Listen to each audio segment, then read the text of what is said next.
Jadi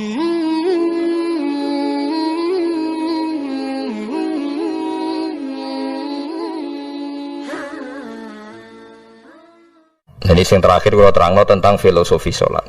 Di kula suwun sing ngaji kula sing seneng kula senajan to donga iftitah mboten wajib.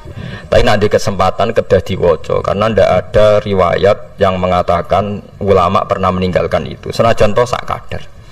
Terutama pas napa inna sholati wa nusuki wa mahyaya wa mamati lillahi rabbil alamin. Itu salatku, ngibadahku, matiku, uripku namung kersane Allah. Utawa namung kangge Allah.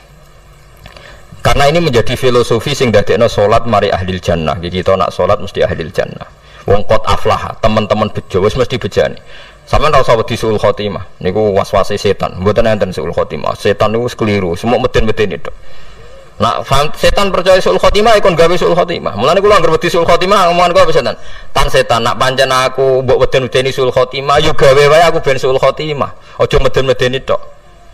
Dan gue kita jadi pangeran, gue dewi gue siap jadi pangeran, ya ora pangeran kok meden-medeni aku. Jadi setan memang harus dididik, kudu diancam, paham ya?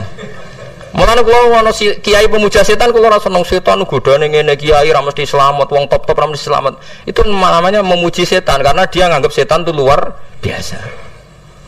Setan kudu mbok prekno, mbok anggap gagal, tahan setan cek goblok, kowe meden-medeni aku suul khotimah aku tetap salat. Berarti kowe gagal. Karo dene nek kowe kepengin menungso sesat kabeh ya sesatno wae ora usah meden-medeni jare ke kondang kok trimo mok. Ngono-ngono tok ae. Bedene ya ora tingkat kegagalannya, paham nggih? Jadi setan harus dididik bahwa dia juga sering gagal. Setan kan ingin manusia enggak sholat semua kan, zina semua, maling semua. Ternyata kita enggak maling. Yang sholat juga banyak. Itu kan berarti tingkat kegagalan apa? Setan. Lah kita ndak ora tenan setan wis salat puluhan tahun digodho ilang gandane goblok kowe. Nak wong iku salat puluhan tahun berarti puluhan tahun dalam kegagalan setan. Kok wong salat berarti setane gagal. Mulane kula mbek setan niku saiki tambah wani. Ya mletene ngono kon neraka ya kok gelem. Misale dekne hebat kan mboten purun Gusti tak ning swarga mawon. Ternyata dekne mlebu swarga gak iso kan.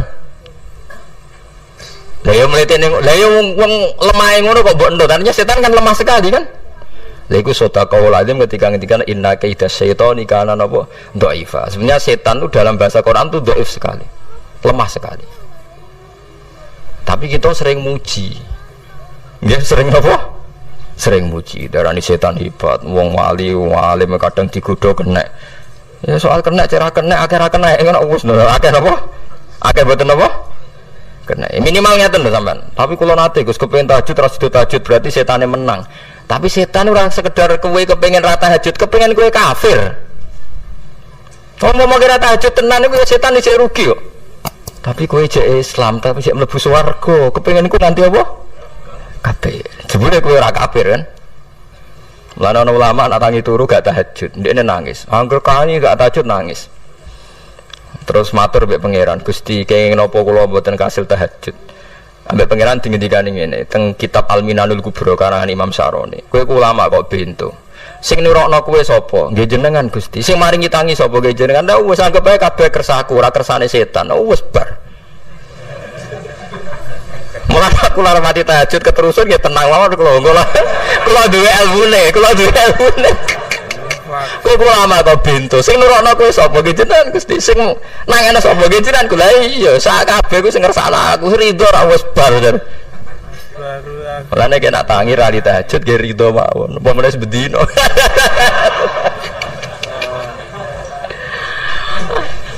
Jadi penak berislam tuh gak apa-apa.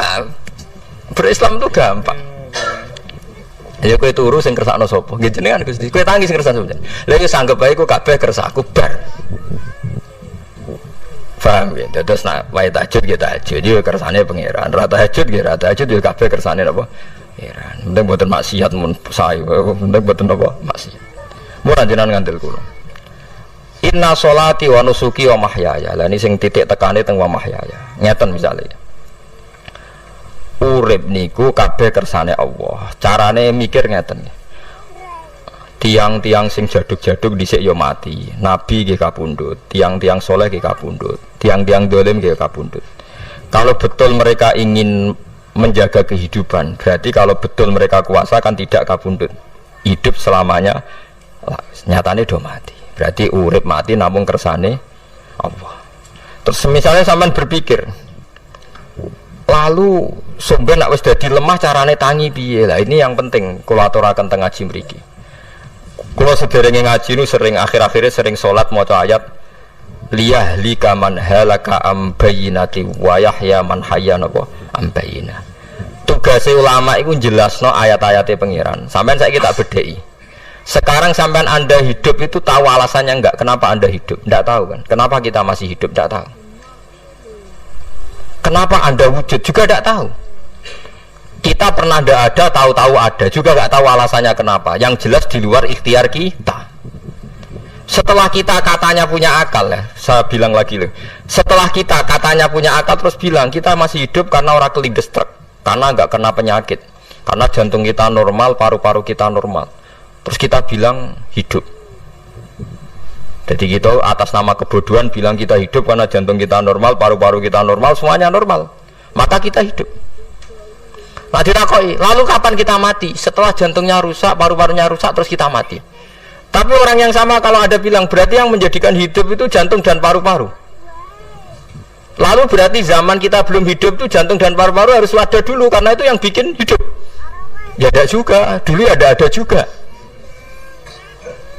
Loh ya kalau jantung dan paru-paru semuanya normal menjadikan kita hidup, berarti jantung dan paru-paru harus wujud dulu karena itu yang menciptakan kita hidup. Ya ada juga yang tidak tahu. Paling-paling nanti statusnya paru-paru jantung hanya dipakai alat Tuhan untuk menjadikan ada kehidupan yang kita kira ada. Padahal sebenarnya kehidupan ini juga enggak ada karena kita tidak tahu. Sing darani urip ku apa ya ora roh. Kowe roh maknane urip apa? Ulama kabeh sing alim-alim darani urip apa ora mati ngono tok jawabane. Perkara ora iso jelasno. Walane ning Arab al hayat bidul mamat sing darani urip iku ora mati. Karena tidak bisa dijelaskan. Coba Anda menjelaskan. Kowe urip itu sebabnya apa? Ada nyawanya. Nyawa itu di mana? Terus dia tempatnya di mana? Oh, tempatnya di jantung ini. Suara iso dijelasno. Nah, ketika hidup Anda tidak bisa Anda jelaskan, kudune sampeyan waya tangi sangka kubur juga tidak bisa dijelaskan. Karena wujud kita ya datang tanpa diundang dan tanpa ikhtiar kita. Nanti tangi sangka kubur ya orang nganggo ikhtiar sama kan? Sama-sama ada kesimpulan lillahi rabbil alamin. Nah, tapi manusia atas nama akal sawangane hidup ini ada alasannya. Karena kita ditangi ada bapak ibu terus kita jadi wujud. Lucu kan? Hidup ini disebut ada sebabnya. Tapi nanti mati sangka kubur terus tangi meneh dianggap enggak punya penyebab. Alasannya sudah dilemah kok. Ono meneh carane piye? Lah zaman kuwe ora ngono. Dadi ono saiki. Carane piye? Makanya kalau suruh balik-balik bilang jika tangi sangka kubur iku mukhal berarti wujudnya Nabi Adam dan wujud yang sekarang lebih mukhal karena tanpa sebab. Ya tanpa apa? Sebab. Lho nggih to, aneh Nabi Adam mbek sampean saiki no. Dadi roh gentayangan dhisik kopo cucuk dadi sakmene iki. Do diutang, di kasus, do demenan. Aneh pundi? Aneh wujud yang sekarang karena wujud nanti ning ora-ora mahsyar wujud dari wujud yang sudah ada. Sementara wujud kita yang sekarang dari tidak ada. Lain ngumalane pangeran didik napa hal ata alal insani khidum minat dahri lam yakun syai'am mazkura. Manusia itu harus ingat bahwa dia pernah ada. Nah, dari tidak ada ini menjadi ada adalah ayat bahwa wujudnya dia tidak ikhtiarnya dia sendiri. Mulane setan dinyak pangeran. Karo dene kok nyembah setan, ma asyadtuhum khalqas samawati wal ardi wala khalqa anfusihim. Wa ma kuntum muttakhidal mudillina aduda. Setan kok mbok dewa-dewakno piye? Apa setan melok gawe langit bumi? Ora. Apa setan gawe awake dhewe? Ora. Umpama setan gawe awake dhewe mesti dekne milah berpenampilan ganteng, gerduwe elek kabeh, wewe elek kabeh. Umpama dekne gawe awake dhewe milah dadi napa? Ganteng.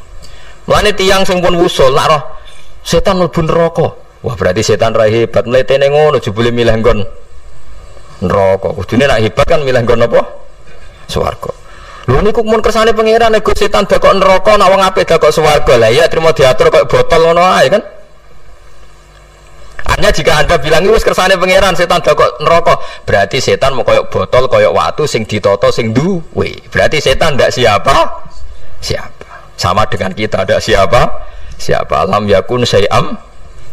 Lah nek ora ngerti siapa-siapa terus wusul inna sholati wa nusuki wa mahyaya wa mamati lillahi rabbil alamin. Dadi urip kula mati kula sedanten ikhtiar kula namung kagungane napa jenengan. La syarika lampun mboten enten tiyang sing sinten mawon mboten enten sing ngatur niku. Terus wa bidzalika umirtu wa ana napa minal muslimin, dan dengan keyakinan niki kita diperintah. Jadi donga iftitah senajan to mboten wajib tapi itu filosofi dalam hidup. Kersane jenengan nopo nggih delok dunya nu pun bar. Urip ya kersane pangeran ya mati kersane pangeran. Mula kadang nggih mikir aku nek mati bar mati jebule gak kiamat-kiamat tak kesuwen cah ngenteni atusan nopo tahun misalnya. Anda tidak usah khawatir begitu. Zaman Nabi Adam nganti bapak amak wis saiki 7.000 tahun. Orang protes mbek pangeran, terlambat Gusti saya menyaksikan dunia karena 7.000 tahun yang lalu. Biasanya kan pun tahun pinten toh 7.000 umur dunia saat ini pun pinten. SM itu kalau menurut penanggalan agama itu 5.000 tahun sebelum Masehi dihitung Nabi Adam itu. Soalnya dihitung langit bumi ini pinten 5.000 tahun. Nah saat ini tahun 2000 sekitar 7.000 tahun. Padahal wonten sing ramal umur dunia mau pinten 7.000 tahun. Jadi enak sing mun diutang-utang mun beres nih mun bar nih mun dianggap bar nih mun muntah ini jari ini dieling-eling nggih kula suwun senajan to ilmu niki mun lazim diyakini tiyang Islam tapi sampean ulang-ulang kados srengenge misalnya kula nek delok srengenge niku eling berarti urip ning swarga selawase-lawas iku mungkin karena Allah bisa menciptakan benda yang begitu panas tapi punya daya tahan atusan tahun. Pemenang nak coro discovery ya nak ngitung malah jutaan tahun yang lalu malah mau bawa hitungan kontiwa dari dinosaurus 400 juta tahun. Padahal agama nanggali bumi namun pinten 5.000 tahun sebelum nopo Masehi. Tapi nak coro ngomong ilmuwan nak jutaan nopo sing ngitung yo sopo terus keapaan terus. Nah begini saja kalau sampai melihat matahari misalnya. Matahari itu kan bahannya panas sekali. Ternyata Allah bisa mengelola matahari seawet itu ribuan tahun. Apalagi ngelola kita. Kita ini untuk abadi lebih gampang. Karena bahannya ada panas, nggak gampang rusak. Terus gampang direproduksi, maksudnya gampang digantikan. Maksudnya yang di masa lo kan kena. Wah Rohin udah anak keriting akeh kok putune kan gampang. Lho kalau mikir mau gampang ya, misalnya buaya gitu masyhur dianggap hewan purba yang terlama. Manusia hilang wis ketok angel. Misalnya kayak boyo mati ana anake meneh, anake ana anake. Nabi Adam kan ngoten. Wong sitok di ketahanan sampai saiki, gonta-ganti wong. Artinya berarti ada gen Adam yang abadi sampai sekarang kan karena setiap manusia sekarang berarti ada gennya ada. Artinya Allah memberi contoh betapa Allah bisa ngatur supaya fisik manusia gen ini abadi. Buktinya Adam nganti saiki kan masih kan? Lho nggih to, pasti di antara jasad kita kan ada unsur Adam. Lah ya Allah gawe sura, apa meneh kowe sebenarnya swarga ning neraka, Allah tetap punya cara untuk bikin abadi. Mbok piye carane? Tapi melihat Nabi Adam nganti tok sampeyan kan ana bukti Allah duwe cara ngabadekno unsur Adam. Karena tidak mungkin kan dalam diri kita sekarang nggak ada unsur sinten? Adam. Sama ndak oleh bantah. Tapi Adam itu ambak kan pun kapundut. Tetapi Adam yang sekarang sampai saiki. Mbok tapi ora roh sampean sing turunane Kobil apa sing ora roh iso wae cek ngono ae. Wong jarene cerita. Kobil iku lahire ning swarga. Dirabekno mbek Labuda sing lahire ning bumi. Labuda ku elek gembrot. Habil lahire ning bumi rapati ganteng dirabekno Iklima sing wayu. Lahiran swarga. Sre Kobil gak trimo, wong aku cah ganteng kok dintokno cah elek. Mulane saiki nek ana cah ganteng dintokno cah elek ra trimo ya koyo Kobil. Lah tapi enggak pikirane Nabi Adam ya ora rom ben silang ben sedengan. Mergo nek elek entuk elek kan malah musibah kan. Saiki anake ra melok dosa tapi eleke double. Misale keriting untuk keriting, elek untuk elek, fakir untuk fakir kan ya memperparah to nggih. Cara kula jan haram. Elek untuk elek rabi cara kula haram. Saiki anake kan ora apa-apa ujug-ujug elek banget lho, ora cuma elek apa? Elek apa? Banget. Udah diceritakan ngoten, walhasil akhirnya tukaran, mergo Qabil gak terima. Pas tukaran dipisah Nabi Adam. Angger sing takor rupe sukses berarti ikhtiari bener. Ya mau Habil nyembelih wedhus, sing Qabil seneng buah-buahan. Mulane seneng buah-buahan iku rada masalah, dianggap simbole wong-wong sing seneng mapan. Mulane kene wong Arab sadi buah-buahan akeh-akeh, cukup gedang siton, sesuk katesne siton, ora usah semua buah-buahan wonten. Iku dhisik kurbane sinten? Qabil. Tapi sing melarat teman-teman yo keliru, dhisik Habil saleh iku omahe cek penuh daging, paham ya? Perkara ne korbane cek wedhus. Ora pitik, mergo bedigasan pitik niku. Jadi ada sebuah toreko sing ngaramno anak buahe mangan pitik. Perkarane wong ku kelakuane kaya sing dipangan. Ya repot awak dhewe. Repot. Ya repot lah ngono terus repot. Berarti nek sering mangan welut tak bulet. Orang berlebihan, toreko niku napa? Berlebihan, biasa mawon. Kula nggih mboten fanatik biasa. Tapi kalian kula ora seneng mangan, jadi kan unsur hewani saya kan ndak banyak. Kula rapati seneng napa mangan. Walhasil akhirnya Qabil korbannya gak diterima,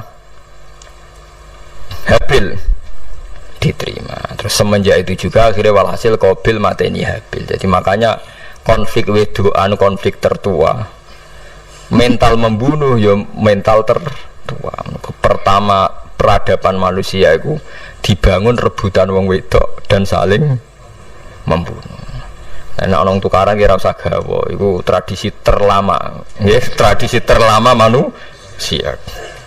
Mesir kok bentrok padha Islame, Irak, Syria kok bentrok iku tradisi terlama. Demi betulan di ruang itu tukaran, tradisi terlama. Biasa, jadi biasa mawon urip napa? Biasa. Sekabeh kejadian ngene iki wa inna sholati wa nusuki wa mahyaya wa mamati lillahi rabbil alamin.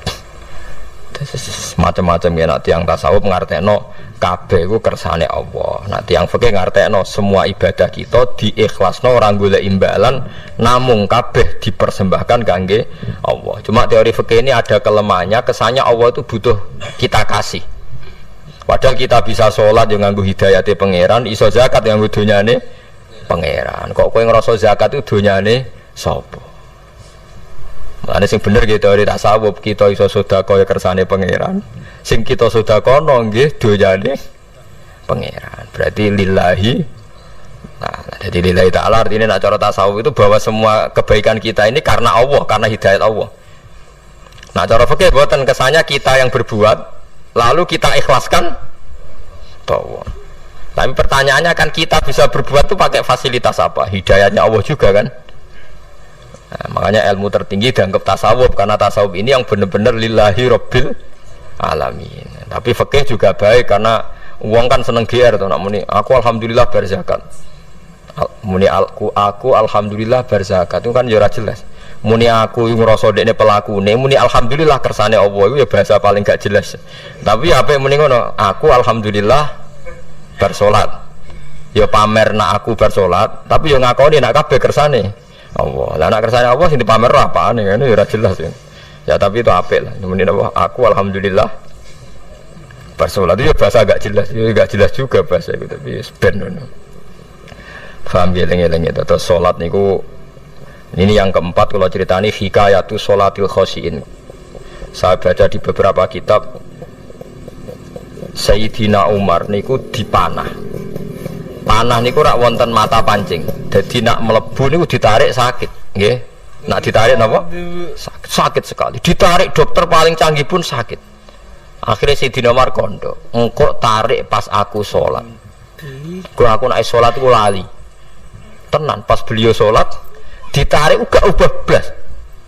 Ditakok iku jenengan ora krasa blas ora. Mosok aku ning ngarepe pangeran eling pangeran krasa lara kan dadi aneh. Tapi alhamdulillah kowe krasa sing aneh ya kowe wong sowan pangeran. Kok roh ana wong liwat ya roh.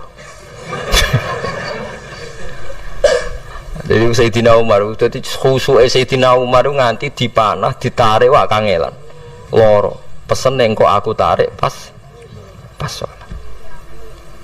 Mulane ora ana sahabat mati kecuali pas salat. Mergo pembunuhe roh paling lengah iku pas salat. Umar dipateni pas aku yakin wong nakal mateni rugen pas salat ra iso yakin aku yakin.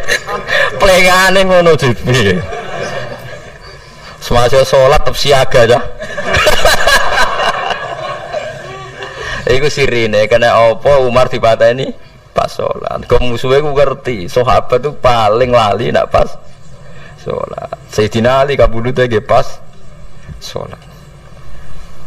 Dan alhamdulillah cerita itu enggak ada sekarang karena yang salat luwih canggih, luwih napa? Canggih.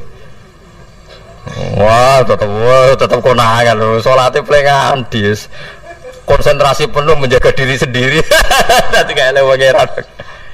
Jadi justru itu nunjukno hebatnya Sayyidina Umar. Wes ngerti dalam bahaya tetap sholat. Nah, sekali sholat dia yang pengiran tenanan. Mboten roh blas. Sayyidina Utsman nggih pas deres Quran. Wae rata-rata ulama dulu begitu. Manuku masyhur Sayyid Ali Zainal Abidin itu pas dia sholat blandar ceblok sampai bajunya sobek, omah kobong dekne ra roh. Ditulung siapa saja gak tahu ya dia karena asik mbek pangeran. Mosok jarene mosok aku pas madhep pangeran eling liyane. Vaksin kok. Nah, tapi kita ora iso kan bayangno salat-salat ke kelas ngoten niku. Nah, Kanjeng Nabi Muhammad soft paling guri niku yasma'u azizu sotri ka azizil mirjal. Nabi nak salat niku sing guri niku ngerti dentuman dadane Nabi sange wedine nang pangeran kados banyu sing umum. Kana husya aleh sampai Nabi meh pingsan saking wedine pangeran. Ini disebut taqsa'ir min hujuludul ladina yakhshawna rabbahum. Jadi Allah nazzala ahsanal hadithi kitabam mutasyabiham. Masalan ya taqsa'ir min hujuludul ladina yakhshawna rabbahum. Makanya potensinya orang-orang soleh itu jarang sholat sunat karena sholat fardu saja butuh energi yang luar biasa. Meh kudu kesemper. Nah, alhamdulillah kita kan sholat biasa saja. Berarti qobliyah ya oke, ba'diyah ya oke, sholat ya oke, tapi cara dipateni wong ora iso. Ya tetap roh, tetap apa? Sabilud dumu'i sabilun murih tanahada ya sahi kay tastarih wa